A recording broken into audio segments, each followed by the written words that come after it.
and welcome. It is day number 803 in our war in Ukraine. And tonight is going to be a very, very special update for all of you because I believe it's becoming a little bit clearer where everyone in the world is standing. You know, we're coming up on, man, that zoomed in a lot, isn't it? I know my head's a little big for y'all there. That's from Rick's stream. There.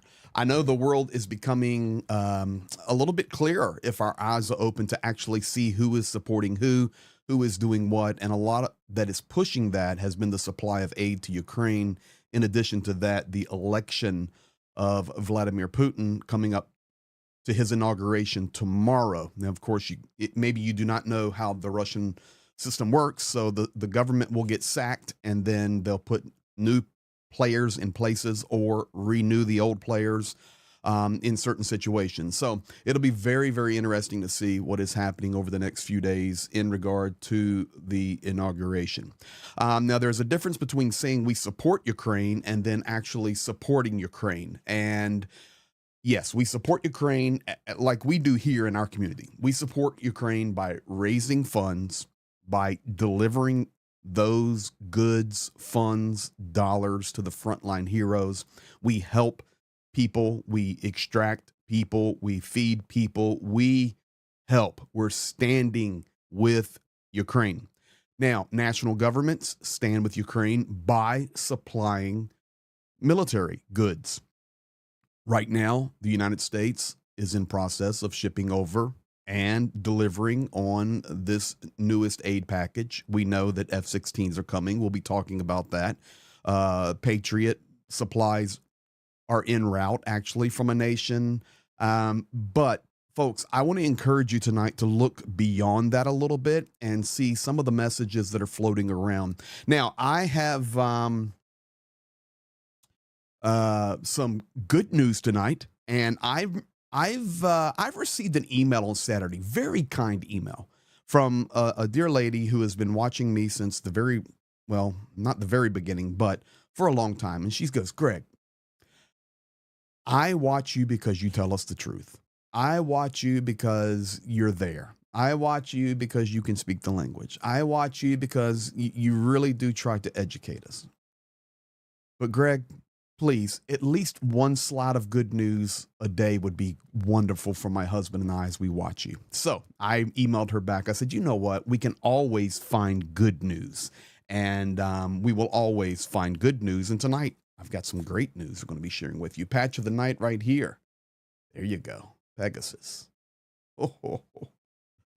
Oh yeah. This one came from Donetsk Oblast. And we're going to be talking about Donetsk Oblast tonight. So let me do this real quick and then we'll get started. I have so much to cover tonight. I want to thank the mods for being in here. I've seen Paul in here and working the chat. I've seen Yana in here. Thank you guys. And yeah, I learned a lot on Rick's stream yesterday when I popped in about commands, and we're gonna move high tech here pretty soon. Papa Dutch phrase of the day: did Donald maybe do it $2? Thank you, Papa Dutch. Dunk on you 23. Keep doing the great things, sir. Slava Ukraini, and you know you, my man, there 23. Realizing Michael Jordan, the greatest basketball player ever, and the gifting of the 10 memberships. Thank you, UTV and Ham. Wishing I could do more. $10. Hope Train. Thanks for all the hard work you do.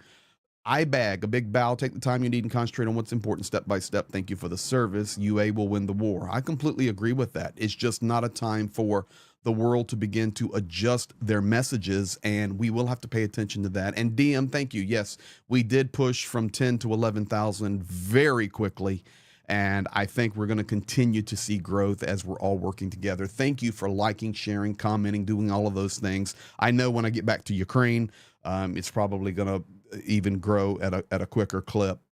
Thank you. Now, in regard to getting back to Ukraine, here's some good news. Look what I received in the mail today. No, I'm not going to show you my passport number. I know I'd get 37 emails if I did that, but I will show you this.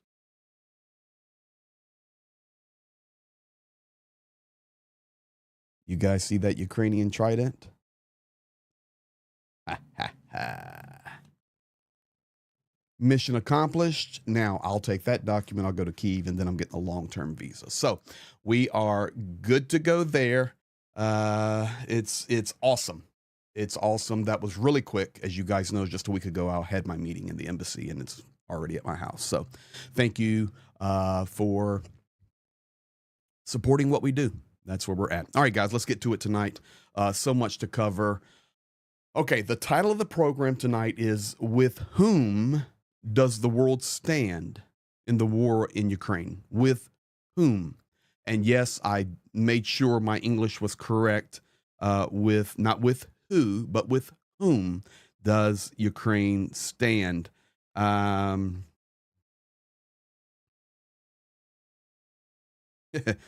Stewart, I'm going to try to grab some comments. Paul's doing a great job throwing them in here. Georgie suggests a bunch of guys named Bradley have been coming to Ukraine. There are some Bradleys coming.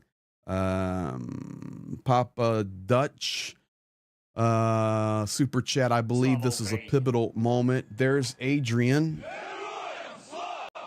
Adrian, thank you for that. United, we are strong on the coffees. Thank you, sir.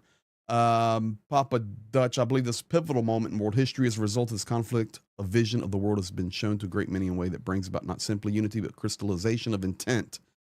That's out there. I agree with it, but I like how you phrase that. Thank you. Let's do this. The title of the program is With Whom Does the World Stand in the War in Ukraine? And just hear me out on this, okay? Just hear me out.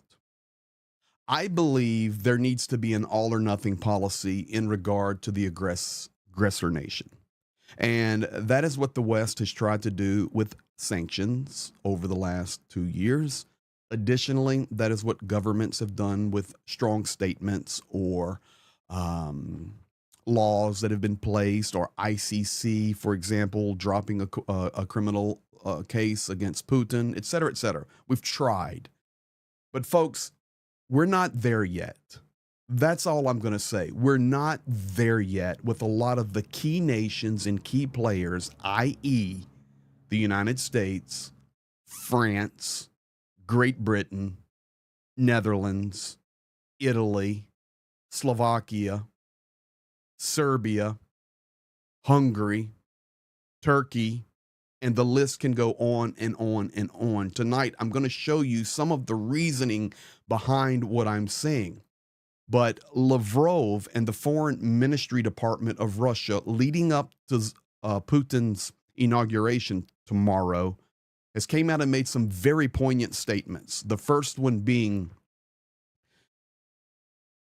and this was when they brought the UK ambassador to the office in Moscow, there will be 0% tolerance if British-made weapons are used to strike in Russia. Now, I understand red line. We don't need to go with that conversation in the chat. Okay, we don't need to say, well, they're just talking. Very well may be. But the point being, they're talking. France coming out and saying, we have no troops in Ukraine. The rhetoric changed over the last 3 or 4 days from Macron saying, hey, we'll roll troops in there, or we'll put the French Foreign Legion in there, or we'll do this, or we'll do that. Now France coming out and saying, hold on, we don't have any troops in Ukraine. Okay, we're talking. My point being, Great Britain needs to say, my opinion, we stand with Ukraine, and they are fighting for their sovereignty. And if they use our weapons to strike your offensive operations or places of your economic war machine, kudos to them. Bring it on. Macron should come back now and say, hey, we may not have a boot there, but if I want to put a boot there tomorrow, I can. This is where I'm saying, with whom does the world really stand? We have to be bold. Ukraine today said, we do not recognize officially Vladimir Putin as the president of the Russian Federation. The United States State Department coming out today saying, we will not send a representative, but we do recognize the legitimacy of Vladimir Putin's presidency. Sorry, United States, great opportunity to stand with Ukraine and say, you know what? We're standing with Ukraine. And Putin, you've meddled in our elections. You have even, and your regime has even taken credit for meddling in our elections. So here's our medal in yours. We do not accept your election as legitimate, nor your inauguration. Those are the ways that we need to get our nations to, because if it doesn't happen, it's going to be a challenge to get the push back enough, maybe not just to hold the lines and hold on to the sovereign Ukraine we have, but definitely to push Russia out. The nations are going to have an iron resolve that until this moment, they do not have.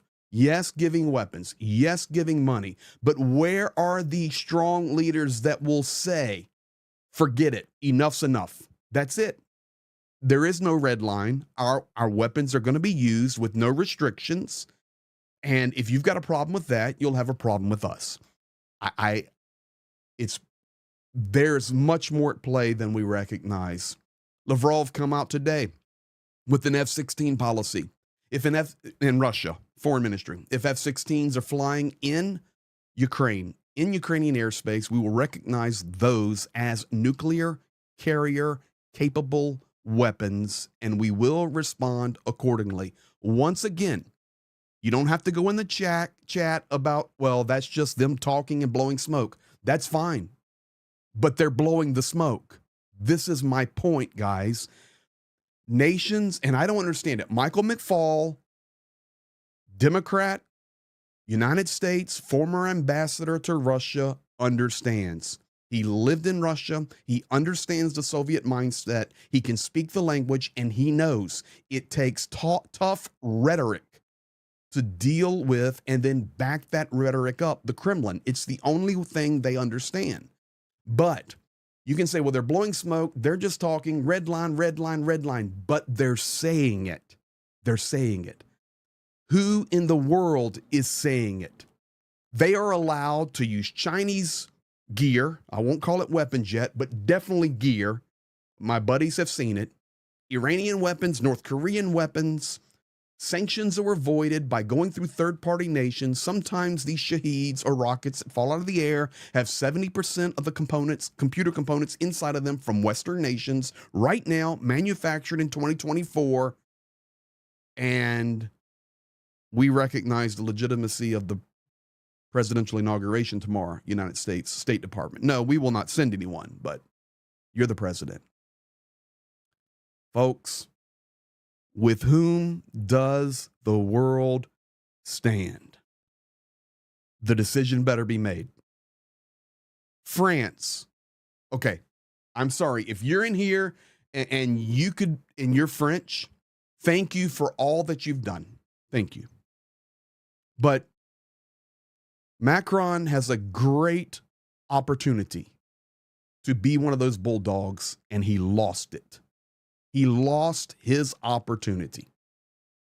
You see, you can't go back now. That's what these guys must have horrible advisors. You cannot go back on the statement I'm getting ready to play for you. France is not at war with either Russia or the Russian people. We have no desire to change the regime in Moscow. And France will send its ambassador to Putin's inauguration. Real good job. With whom does the world stand in Ukraine? The answer should be, a week ago I was talking about putting French boots on the ground. I reiterate that point today. Number two, we will continue to supply Ukraine so that I don't have to put boots there. But if this goes the wrong way, I will put boots there immediately. And no, we do not recognize your presidency. And for sure, we will not send our ambassador to wave at the crowd. Come on, guys. It's simple. But for some reason, they can't get it. Here's Macron speaking. I dubbed it into English. We share with China, a permanent member of the Security Council, the same desire to uphold the framework of the United Nations Charter, which establishes the principle of respect for territorial integrity and state sovereignty. The Chinese authorities have reiterated this numerous times, and I wish to express my gratitude for this. Then this morning, we wanted to explain the impact of this conflict on European security and our resolve to support Ukraine for as long as necessary and as much as necessary. Without security for Ukraine, there can be no security for Europe. However, we are not at war with Russia or the Russian people, nor do we have an approach seeking regime change in Moscow. This isn't a role reversal. It is the Russian government that wants to attack the democratic Ukrainian regime and continues to expand this conflict. Okay. I mean, I don't get it. Please, that's the direct quote right off the news, dubbed from French into English. We completely support Ukraine. We stand with Ukraine. Yeah, we were chatting with China. We're standing with Ukraine. We support them. But we're not at war against Russia. Ukraine's at war with Russia. Okay, let me think logically for a moment. I'm supporting the nation that is at war with the third nation. But I'm not at war with that nation, the third, Russia. But I'm supporting the nation that's at war with Russia. The question again is, with whom does the world stand in the war in Ukraine? Really a golden missed opportunity. I know it's political speak, dunk on you, but I'm telling you, Russia will take advantage of it. 1,000,000%. 1,000,000% they will take advantage of it. They're masters at that. France sending their envoy to the Putin inauguration as Berlin boycotts. Good news there.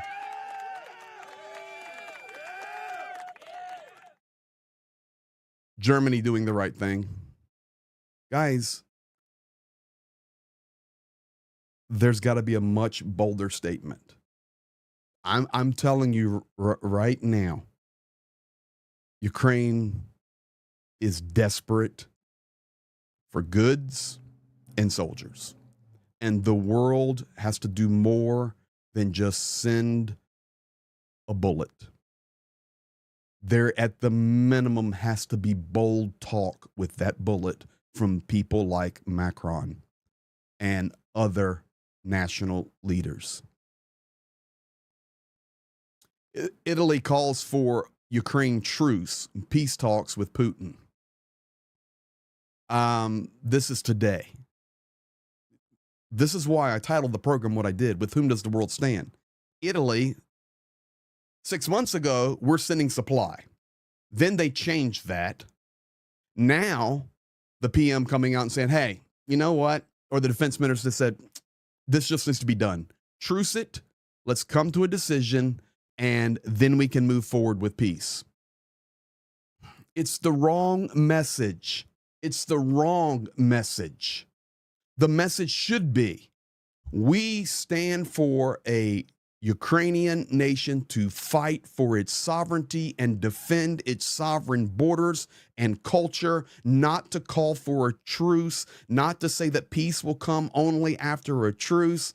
Sorry, all you did was fuel the fire for further activity 3 years from now, 5 years from now, and 10 years from now. I understand how the Soviet mind works. I listen to the Russian naturally, guys, and I hear it. The inflections, the tones. I know when they're joking and I know when they're not. Half the time that people on Twitter or X or whatever it is start posting videos and translating Solovyov and translating Margarita Simonyan, they do translate it properly, but they do not understand the intent. Half of the time that those crazy lunatic propagandists are saying the things they say, it's because they want those in America, in Europe, who are taking that video and translating it and putting English subtitles on it and then shipping it around the world. It gets millions of views. It's their plan. But people don't get it. Well, this is what they said. Of course they're going to say that because now you're talking about it. That's how it works. That is how it works. And we help propagate their message by trying to talk against their message. The only way you can deal with that Soviet mindset is to be bold as a lion, have no room for wavering in your mindset, in your mentality. Do you guys see how Zelensky talks? Boom. He understands. He grew up as a native Russian speaker in Kavoy Rig. He gets it. Very few get it. If you want a good Twitter person to follow, go follow Michael McFaul. Politically, we're on different pages, many of them. But in regard to Ukraine, we're on completely the same page.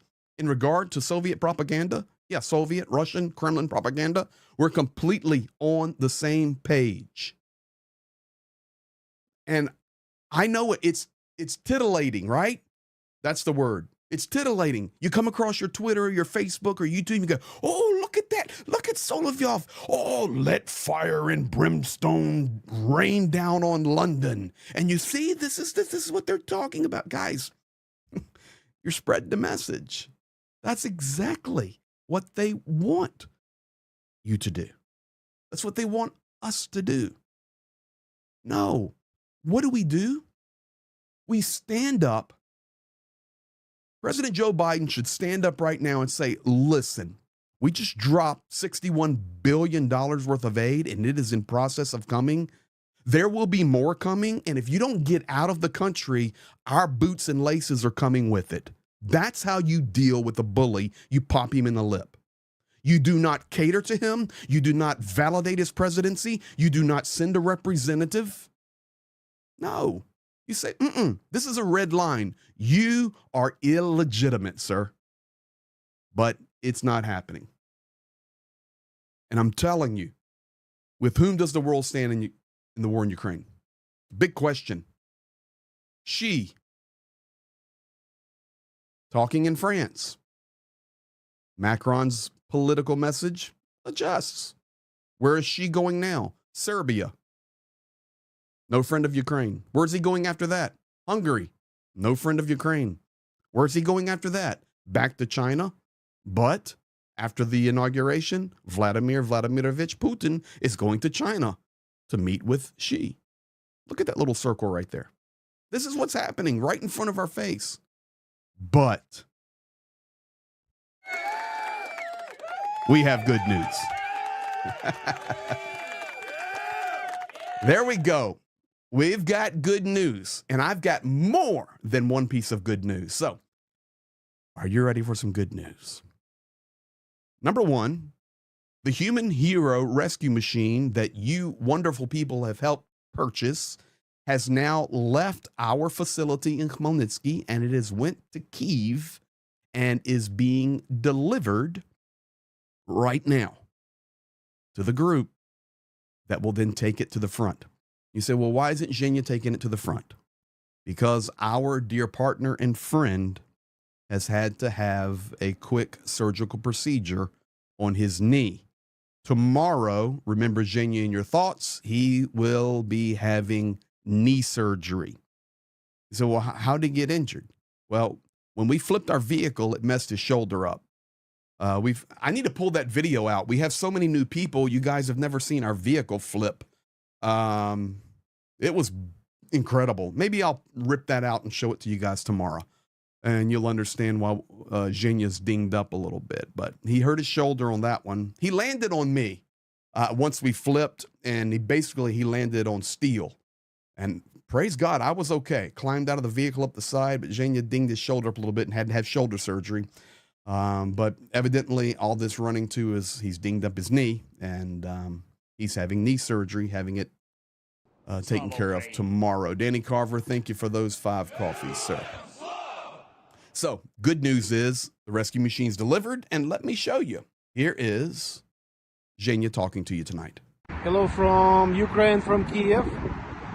Successfully delivered, we call it tank or ground drone or human rescue evacuation machine or drone. This is the team the team who fulfilled it. And one more time, thank you. It was delivered hands to hands, and you will get the pictures or the video from this day, and the next will be exactly from the place. It will be the training field, the military training field, or the working field on the front lines. One more time, thank you guys, and thank you to everyone who donated, and God bless you. And one more time, hello from Ukraine. So there you have it. And I'll show you guys something else. Did you catch by chance the t-shirt on Zhenya's son? Hello from Ukraine. This. Machine. And then I think if I go really high-tech redneck here, I may not know what Discord is, but I can roll my production software. Let me do this. If you look at the t-shirt right there on the guy on the right, his name is Roma. He's one of our team members. Let me do this. Look at his t-shirt. Azov's Angels Buddy. This is a group that helps the Azov Battalion, and we are a part of that, which means you are a part of that, and the only way to get that t-shirt is by working with them. So pretty cool t-shirt there. And I will keep you guys updated on his surgical procedure tomorrow, but we're all good to go on that, and we will keep you posted. So that's good news there. Human Hero Rescue Machine delivered to the first group. Now our partner will take it to the front. You will be watching video of it in action. And when I get there, I'm going to drive it. I can't wait. Now, second piece of good news. Cranky guys. These are the guys that you all support.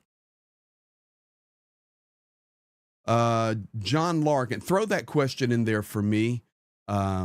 Paul, the John Larkin right there, please, or Yana or somebody. I do know what Discord is. I just don't know how to use it, to be quite honest. I do have it. That's how I joined Mercado. But piece of good news number 2. You guys that have been here with us, you know that we support personally the Cranky guys. Thank you. How will supply lines in Ukraine work with the lads being conscripted? Thank you for that, Paul. A challenge. Let me hold that question, because that's everything I'm talking about right there, and that's why I wanted that question. Ukraine's at a pivotal moment, and they need the world leaders being bold as lions. Right now. We can't wait 2 months for it. Right now. Any intimidation factor that a world leader could give against the Kremlin would be very beneficial right now. But when you say, we have no fight with the Kremlin, we have no fight with Russia, we support Ukraine, but we have no fight with Russia, and yes, our ambassador's going to the inauguration, that is a massive mistake. Massive. When Jake Sullivan comes out and says the president, or the State Department, Sullivan comes out and says the president is legitimate. That's a problem. We need boldness right now like never before. Ukraine needs that help. Equal to that of weapons, they need boldness from world leaders. Now, back to the Happy Easter. You guys know we support the Cranky guys. The Cranky is the little piece of gold there on the map that's held by Ukraine, little bankhead, on that side of the river. And they were dropped some Easter Pascha bread. So check this out. I've pulled the audio.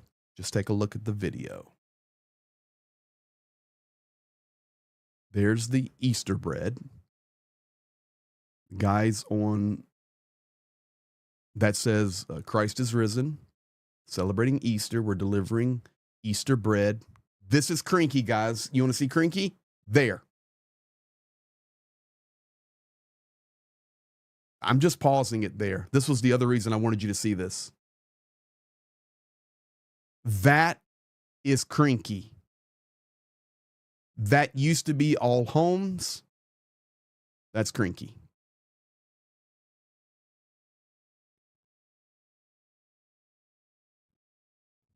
Here they're talking about how they drove it over. That's a FPV drone. He's putting a little present inside the bread. And these are the actual team that we support, guys, that you support. And they've dropped it to their soldiers that are under that ground so they could have a piece of Easter bread. Now he's messaging back saying, thank you. Thank you for the Easter bread. That's Crinky. So that's great news. But, wow. That's one of the rare shots you get at that ankle looking at Crinky. But even in that hellish situation, Ukrainians were dropping the Easter bread on their teammates. Another piece of good news coming in from Germany. Ukraine will be given prototypes of artillery shells with a flight range of 100 kilometers. Armin Popperger, CEO of the German arms giant Rheinmetall, he was telling a news agency. The company is now focused on the production of this artillery ammunition. Artillery is a game changer. Russia fires a large number of shells. Ukraine, on the other hand, can only respond to these attacks to a limited extent due to their shortage. The Western world, pay attention to this guy, the Western world was not ready for a conventional war. So this right there, once again, great news. So good news tonight, Crinky guys and the Easter bread. We delivered the human hero rescue machine. Germany jumping on board with this company working on prototype material. Another piece of good news. Number 4. Two main reasons for this. Confirmed over the last few hours, irretrievable loss of the Su-34 with tail number 21, and that's important. The liquidation of the pilots, this is coming actually from Russian media. This crew was one of the most experienced in the Russian airspace forces, and they were quite often used in propaganda and messages. Like, they were really good pilots, okay? Let's just be honest. For tail number 21, they were the best. One of the best. So not only did we eliminate the plane, but also the crew. Confirmed. This is good news. Two main benefits for Ukraine. Two main benefits. Number one of their best crews has been taken out of the sky. It's great. If you put somebody with less experience, et cetera, it's good news. But number 2, and probably equal, if not more important, it's one more plane out of the sky that can drop those glide bombs. Today, and I'm not showing this, a village near Kharkiv was hit with a 1,500 1.5 ton glide bomb. It leveled the entire street. And a guy took a video just walking down the street. It leveled every home on the street. And a guy a couple streets over was shooting it, and he came over and he says, I thought it was an earthquake and we were being swallowed up when that hit the ground. So another one of those are gone. So plane gone, crew gone, and that is good news. Now, I'm sticking with my date, and I just feel comfortable with it from people I've talked to inside Ukraine. Number 1, bottom right, Spain sending Patriot missile resupplies to Ukraine. I do not have the date on that, but they're sending them. Netherlands is sending F-16s, but they will not be there before autumn. And I know everybody goes, well, they're getting in line behind Denmark, Greg. I understand that. I'm just sticking with what I've been telling you guys for 9 months or a year. F-16s, September 2024. I've got good source on that. And if I'm wrong and they come in August, we will have a party. If I'm wrong and they come in July, we'll have a bigger party. But when I saw this come out, Defense Minister Netherlands, Kajsa Ollongren, if you're here from Netherlands and I just blew that up, sorry, I'm not that good at Dutch, but good news overall, but the timing is right where we expect the F-16s. Now, I want to show you guys something here. If we were to say the Mykolaievka thermal power plant was destroyed, and this is why it's important to know Ukrainian geography, okay? So if I was to just throw this Mykolaievka thermal power plant out to you, this is a picture of it. And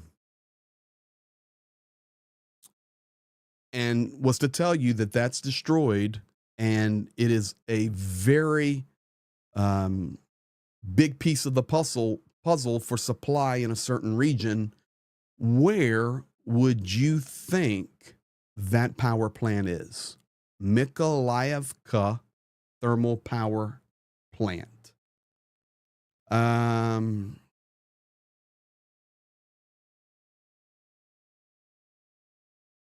I'm just reading the chat real quick and going to the queue.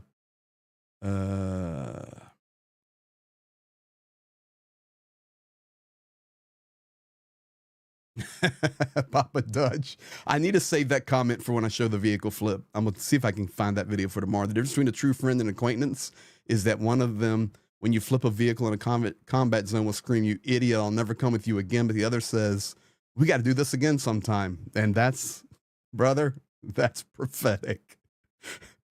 I do not have video of the plane going down, Heather.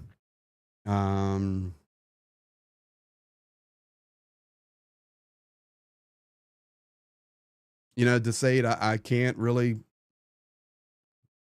You're going to make me go back to Peter Pavel now. At Greg Terry Experience Ukraine, been AIDS, starved, and abused until the stuff in country don't count on anything, especially with elections coming up. Yeah.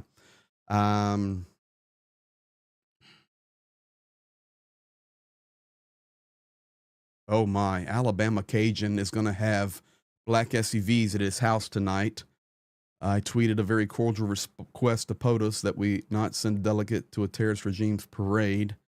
And Alabama Cajun, I know that you're not in Alabama, you're actually in Louisiana. So we've got that covered as well. He is not in Alabama, everybody.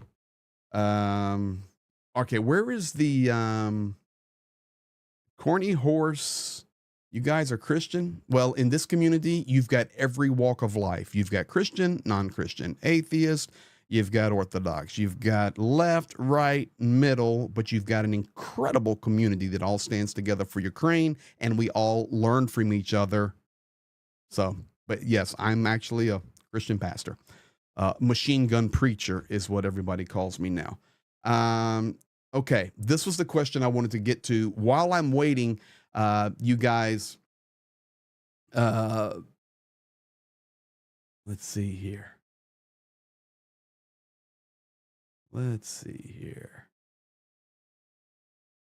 Mykolaievka power plant. That's my question for you. Where is it at? Where is it at? I'm going to get to you. How will your supply lines in Ukraine work with the lads being conscripted? Military supply lines will be okay. And even better. Volunteer supply lines, which are vitally important. Volunteer supply lines are so important that I can't even describe to you. I see people chatting about Merc. Hello, if you're in here, Mercado. I'm trying to watch the chat over there and stay focused. You know what I'm talking about. It's tough, isn't it? But so much stuff is ran with volunteers. Gear, food, equipment. I mean, guys, from A to Z is run by volunteers. And I'm talking a lot. But now that these guys are conscripted, it does put a chink in that. All I can tell you is from our organization, which all of you guys in here support as we work together. And our organization is called NAPRAM there in Ukraine, which means direction when you translate it.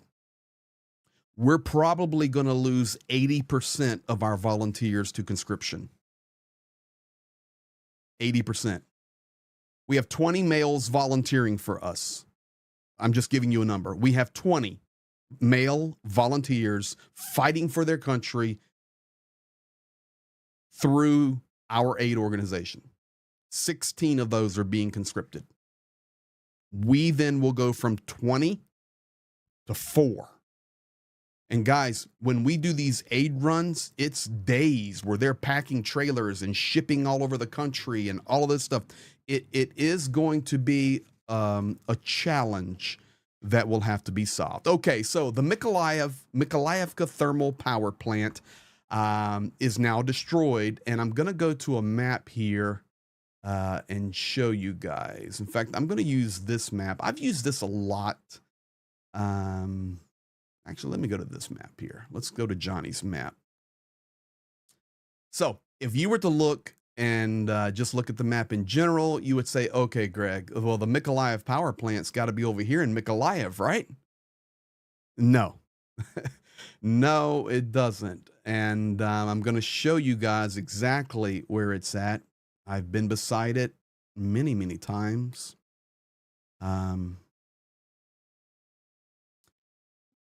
Right here. And I'm going to do a little drawing here for you. Let's just go. Let's go blue.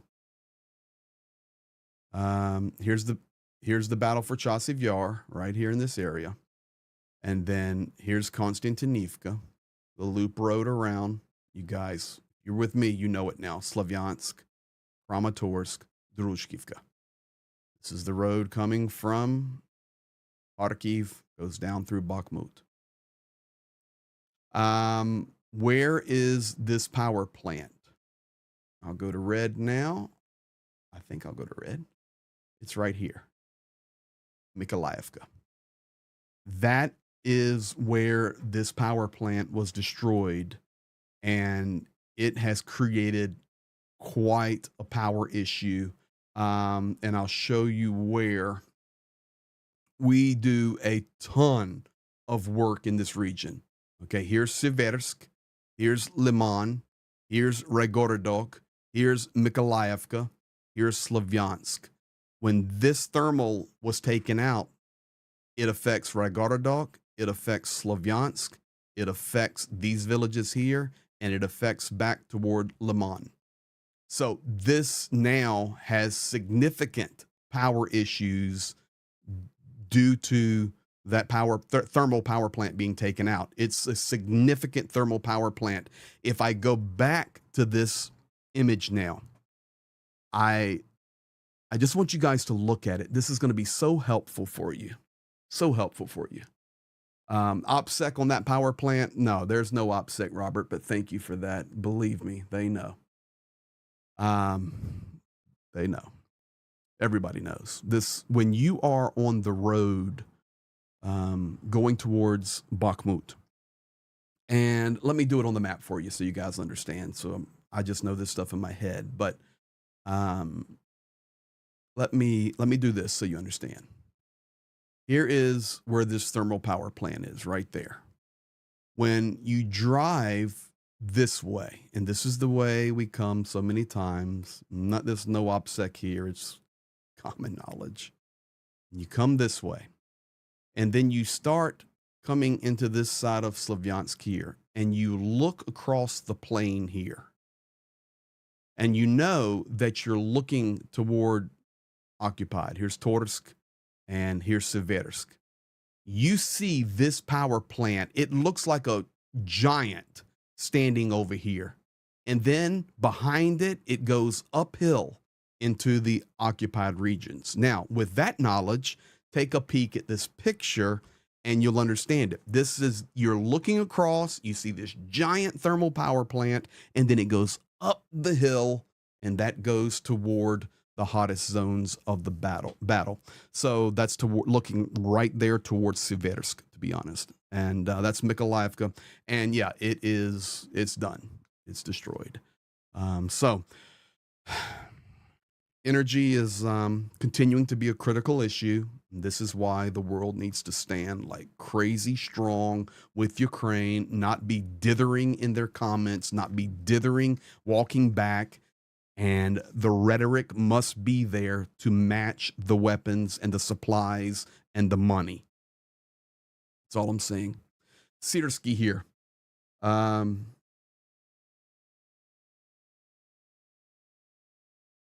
difficult situation at the front. The enemy is trying to break through the defenses. This is the commander-in-chief, Ukrainian military. Well, Zelensky commander-in-chief, but supreme commander, Sirsky. The enemy is trying to break through the defenses and get to the large settlements of Karakova. I will show you that on the map in a moment. And Pokrovsk in the Donetsk region. Alexander Sirsky, head of the armed forces, after he spent 2 days at the zero. Our tasks in these conditions, and I'm quoting him, is to hold the occupied lines and positions, use artillery fire, attack UAVs, and all means to inflict maximum losses on the enemy, exhaust him, thus disrupt the enemy's plans and gain time for the formation and preparation of our reserves. Now, guys, pay attention to what Sirsky just said. That is a direct quote translated into English perfectly. Our task is to hold the line and damage UAVs, exhaust them. Last two lines. Disrupt the enemy's plans and gain time for the formation and preparation of our reserves. I come back to the same statement I've been trying to very politely make tonight, and that is, with whom does the world stand? They not only need our 61 billion in aid, or the aid packages coming from all the European nations that are jumping in and helping, thank you, but the rhetoric must be there, because the rhetoric could assist in holding back that Russian war machine, possibly. It definitely couldn't hurt, because right there, Sirsky just confirms what we're telling you. They are working at a frantic pace to mobilize, train, equip, and get to the front fresh soldiers. Equal as Ukraine's need for artillery, air defense, airplanes, equally, they need soldiers. And we really need a hold at this point. I do want to show you guys what he's talking about here. And I'm going to show you, I use this map quite a bit for my research. I don't think I've used it with you guys before, but let me take off. This shows me every strike, the timestamps, everything, all the coordinated information. This is a paid service that you can't get this for free. Because no ads, none of that. And I get other perks for doing that. This tells me where every strike is happening. And then I can click it. I can go to the resource. I can get the picture. I can get the timing. And I know you guys are drooling out there on that one now. It's really a good resource. And, not only do we get information from our guys down here on the front, and we filter that and share it with the world the best and safest way we can, but additionally, we have lots of other sources we use. So we're not just talking heads. Now, I'm going to pull those strike places off. And I just want you guys to see what he's talking about here. I'm going to go black. So this is Sirsky. He says they're coming for Karakova, and that's not a city talked about too much, but it's very important, and I will explain to you why. The other place is Pokrovsk and Mirnograd. And these are the two main places. The Ocherny front coming here, and then the push up Marinka, and now Krasnogorivka. The target is Karakova, and the target is Pokrovsk. Why? I need to zoom out to show you why. Let me do this. Right, something like this maybe. Okay, one thing I want you to pay attention to on Karakova. Karakova's here, Pokrovsk is here. This is the main highway that supports the eastern front of Chasiv Yar, Konstantinivka, Kramatorsk, etc.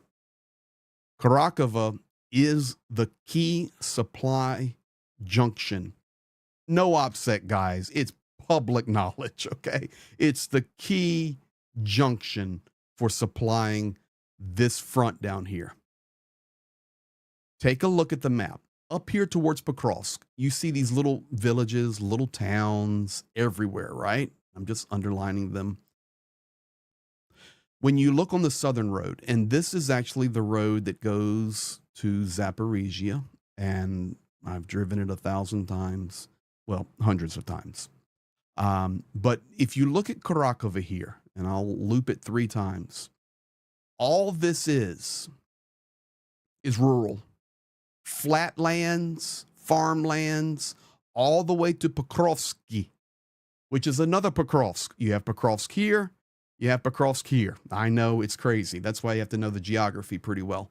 But there's nothing here, nothing to hold on to, no towns to set up defensive positions. You just have a line dug in the ground. There's no places to hide. Nothing. And that's why Karakova is so important for Ukraine to hold on, and Pokrovsk, of course, being the supply line. So I hope that helps you understand when you see what Siersky says. It's vitally important. Vitally important. Alabama Cajun, I've been watching Karakova for weeks. It's very important. Here's a nice question. Are there still experienced soldiers from other countries who come and help? Yes, by the hundreds. I maybe thousands, but definitely by the hundreds and hundreds. I'm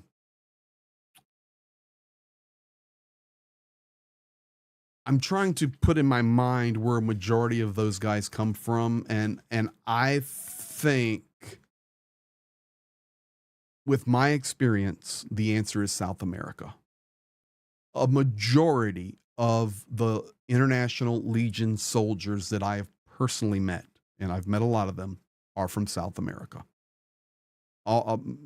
There's so many from Colombia and Peru, Chile. I have met a few Americans there that have come, like why Ukraine James has been there even before the war, but have come since the war. I actually met a few. I don't even want to call their description. Quite a few Europeans, but the largest group, in my experience, is from South America. Sullivan says military aid will help Ukraine mount counteroffensive in 2025. Okay, so I'm not gonna belabor this, but I have a problem with that, a big problem with that. This is the way Ukraine looks right now, and we are expecting, and it's going to happen, guys. A summer offensive is going to happen from Russia. It may surprise you where it comes, but it's going to happen. Okay, even if this is true, why do we have to put the date on it? These are the things that I do not understand. And I know I'm not like a political expert or in politics, but man, I do have a brain, and I understand Soviet mentality, and I understand thinking ahead. You know, I always make the analogy that Putin does war like a chess player. Russians are some of the best chess players in the world, shachmatist. And this right here is a very poor chess move. Okay, we're going to help them with an offensive. Just say that. You don't know when it's coming, and you don't know how much is coming, but we're going to supply them for an offensive that is going to blow doors out. Rethink what you're doing. Wouldn't that be much better talking points? Why do we have to be so politically proper with the Kremlin? I understand being politically proper. We're dealing with Great Britain. We're dealing with our allies. We're dealing with this country or that country. We're not dealing with an ally. We're dealing with an enemy in Cold War and hot war. And why do we have to do all of this so polite? I don't understand. With whom does the world stand? Yeah, I'm playing cards with Vladimir Vova, and ignore it. Yeah, I have 3 9s, but don't worry about it. That's just 3 9s. Maybe I'm wrong. Maybe I'm wrong, but I know one thing. It doesn't make sense to me, and I promise you they're watching it. Hungary. No. Hungary's not allowing Ukrainian male refugees to be sent to death. This was his speech. No, we're not. If Ukraine wants to bring back their young fighting age guys, we're not going to send them. We're not going to force them because we don't want to send them to their death because it's already over. Yeah, so there's Hungary for you, where she's going. Now, I've had some really good news for you guys tonight. And I hope, whoever sent me that email said, Greg, please give me at least one slot of good news every day. You got 3 or 4 today and a great video from Zhenya. So I hope you enjoyed that. But this right here, guys,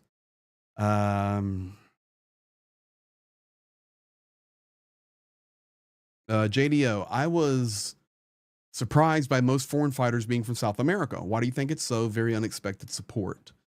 I do not know the answer to that other than maybe financial reasons. And then they got here and figured out they were in a war worth fighting. I mean, it's a lot. I've even showed you guys video. Remember call sign Colombia? I've got lots of guys there from South America. Jake Sullivan is weak. Let me get some of these questions because I'm preparing you guys for this. Imagine the SAID fighting wide open flat areas, 100% trench warfare, fast for the Russians. They start tunneling now the other side of Ukraine. L. Grant Gossett. I am shocked. Thank you. You know what? Thank you. In fact, you get this. Slava Ukraini. And this. Okay, this makes me feel a lot better when I get off this stream in a couple of minutes. Thank you. Thank you. Okay, I'm not crazy. I'm not negative. I'm 1,000,000% pro-Ukraine, but we have to win the war, not just meander our way to trying to weaken Russia. And I was so disappointed when the State Department legitimized President Putin's, the presidency of Vladimir Putin, and France sending their ambassador, who's there. He'll just go over to it in Moscow. I don't get it. A little nuke talk goes a long way. Listen, just any strong talk. Why can't people look at history and see what has worked in the past? Cypher, we're not sure you're not insane.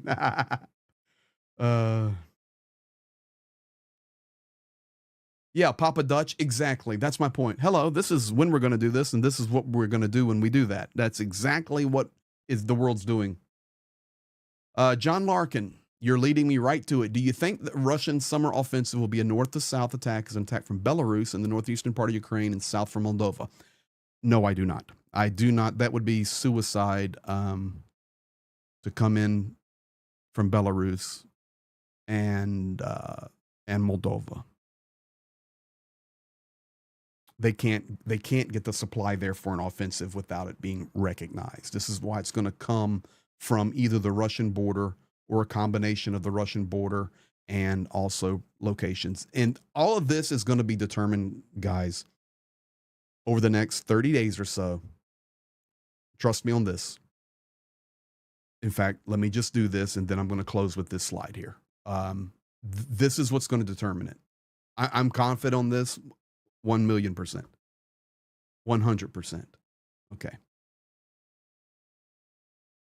And I'm going to go to one more ink pen here for you.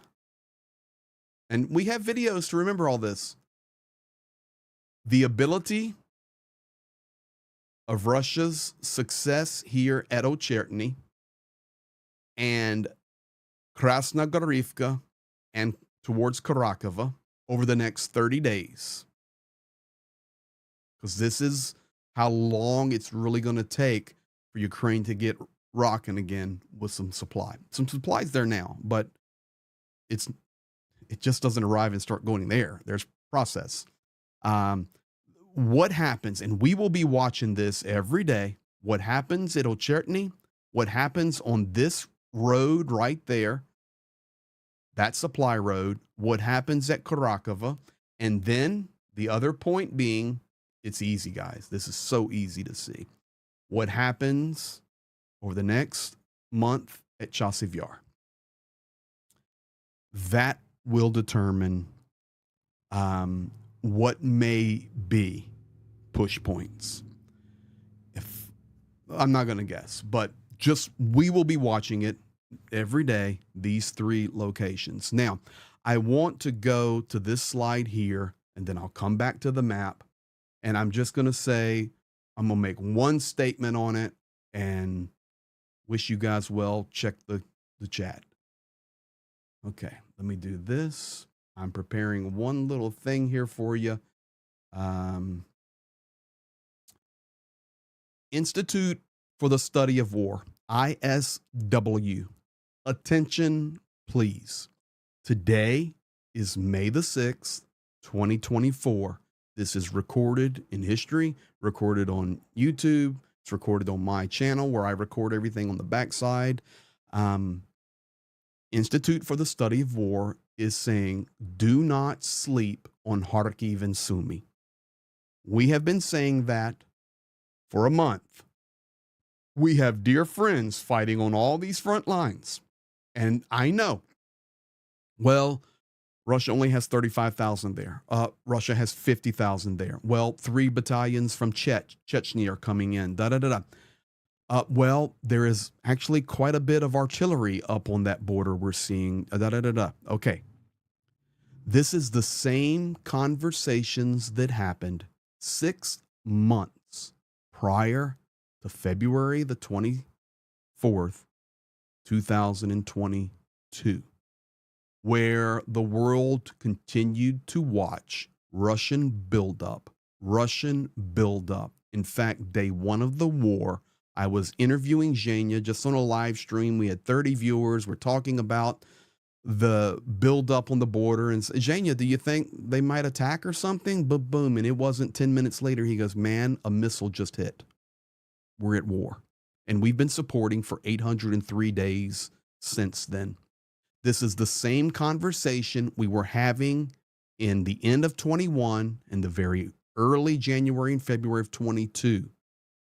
Russia, there's no way they're going to invade. There's no way they'll go from there. There's no way they'll do that. Institute for the Study of War said, our analysis shows we must pay attention to this border because no, there's not enough soldier there today to take Kharkiv, for example, but we see movement that could be indicative of something that is coming. So with that said, guys, just watch this area right here. That's it. This is Kharkiv. And this is Sumy. And regardless if this is where the summer, one of the points, I think there'll be 2, comes, regardless, this will be bombed relentlessly. So just pay attention because, And I know this is the same thing we did 3 years ago, 2 years ago, 2.5 years ago. Oh no, there ain't no way that's happening. There ain't no way that's happening. There ain't no way that's happening. Oh my goodness, they're actually sending tanks in. We'll see. But that's where we're at, and I just ask you guys to pay attention. This tweet coming from RT, and we close with this one tonight. I have the Russian on the left, and I have the English on the right as RT, Russian Times, which we don't. It's propaganda news. The armed forces of Ukraine are preparing a massive attack on the territory of Russia from 6 in the morning on May 7th. That's about 5 hours from now. According to the source, an attack by more than 50 drones and dozens of long-range missiles is expected. First, they plan to launch drones to use up the air defense resource and then strike at a pre-agreed target. It is noted that this is the first such strong probable attack from Ukraine in Russian, translated to English for you. Hope so. Hope so. They're talking about it. We shall see.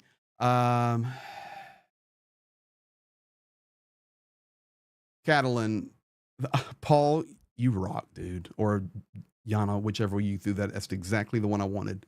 Is there no way to break that Russian buildup? It's incredibly frustrating to watch bad things about to happen and not be able to do much about it. Yeah, there is a way to break the Russian buildup. Absolutely. And that would be for people like Joe Biden, President Macron, and other world leaders. And I only call those two out just because I wish Biden would be more assertive in his rhetoric.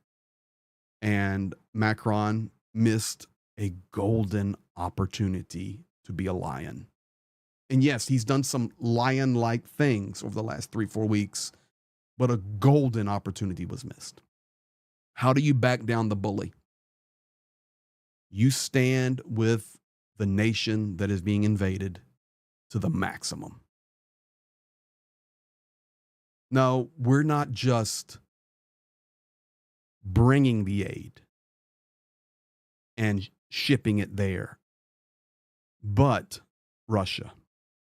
We are getting ready to bring in 30 C-130s, and we're going to land them at the Borispol International Airport in Kyiv, and we're going to unload them, and we're going to supply this nation and stand with it. And if you want to mess with NATO and the rest of the free world, touch it. To me, that's how you back them down. Yeah, I don't think they can take Kharkiv either, although I will tell you they had it. They were in the center of Kharkiv, and they pulled back. Ukraine defended well, but Russia pulled back. If the advancement that had went through Chernobyl coming to Kyiv had been directed at Kharkiv and Sumy, Kharkiv would have fell easily. In fact, we've had really high-ranking guys in the Ukrainian military the last couple of years tell us that even though, people make jokes and we talk about, oh, what a failure, what an idiotic move to try to go take Kyiv. The fact is, Russia was 3 hours from taking Kyiv. 3 hours. They needed a couple more things to go their way, and they would have taken it. And I know you're sitting there going, okay, now I'm unsubscribing. You're an idiot. No, I'm telling you what we were they were that close. That close. If that had went towards Kharkiv would be red right now. That's easy fact. Now, can they take it? I don't think so. Can they destroy it? To the ground. Absolutely level it. And yes, it's a huge city. So we'll be watching. But guys, that's where we're at right now. And I want to thank you for being here. I want to thank everybody for supporting our work, for the coffees. Let's see here. Let me make sure I got everything. Miro, SEK, Slava Ukraini, 100. I think that is Swedish krones. I'm trying to learn all this stuff now. They exist. Yes. $15. Yes. Pivotal moment in history under the heavens. All humanity should retire in its pattern of lazy fool, genuflection onto psychopathic ego, empire, and centralized mafia governments. Wow. That is a phenomenal comment. Thank you for that. They exist. Papa Dutch, how much does an ambassador cost to replace $2? $2. In fact, I would do it for free. I'd love to be the ambassador to Russia right now. I volunteer. I speak the language, know the culture, and would be bold as a lion. Please send me to Moscow. Be happy to go represent our country and Ukraine. Papa Dutch, we did that one. Difference to a true friend. Miro, welcome to crew member. Linda S, Australia, gifting the 5 memberships. Leathercat, member for 2 months, crew member. You need more women and foreign volunteers in your crew. Agreed. And we do have some incredible women in our crew, and would love to work a process for foreign volunteers to be able to serve. It's just such a challenge, but agreed. Thank you for that, Leathercat. Mertzy, $9.99 for medical supplies and whatever the experience needs. Mertzy, what the experience needs is a coffee with you. I got your email, and it definitely will happen. We'll meet in Meadville somewhere. All right, guys. Thank you. Thank you for being here. Thank you for supporting. I think Mercado was in here earlier and saying hello. Thank you to him for that. I'll be with Mercado tomorrow night after my stream for the Frontline update on his channel as well. Remember, I'm also working on a new segment weekly. Typically, it will be later in the week, Wednesdays, Thursdays, or Fridays. And this week, we're in process to secure Jonathan Fink from Silicon Curtain for Q&A. When I have it confirmed and the time, I will immediately do a community post, and there I'll put Jonathan's picture, and I will say, ask Jonathan your question. We'll take 20, just like we did for Jake Bro, and we'll hit Jonathan Fink with your questions. And I plan to do that weekly with more guests and more guests. I'm really going to try to get some, even some crazy people on here, like, how did you get that person, Greg? I'm working on some things. So thank you, guys. Thank you for being with us, and we're all growing together. Appreciate your kindness, appreciate your generosity, and please try to get them the questions beforehand. Yes, I do that. That's what I was doing with Jake. So thank you, guys. Thank you to the mods. Thank you. You guys are amazing. How is the terrain doing after the retreat? The terrain in Chernobyl, let me hit that. That's JR. That's Johnny's man. The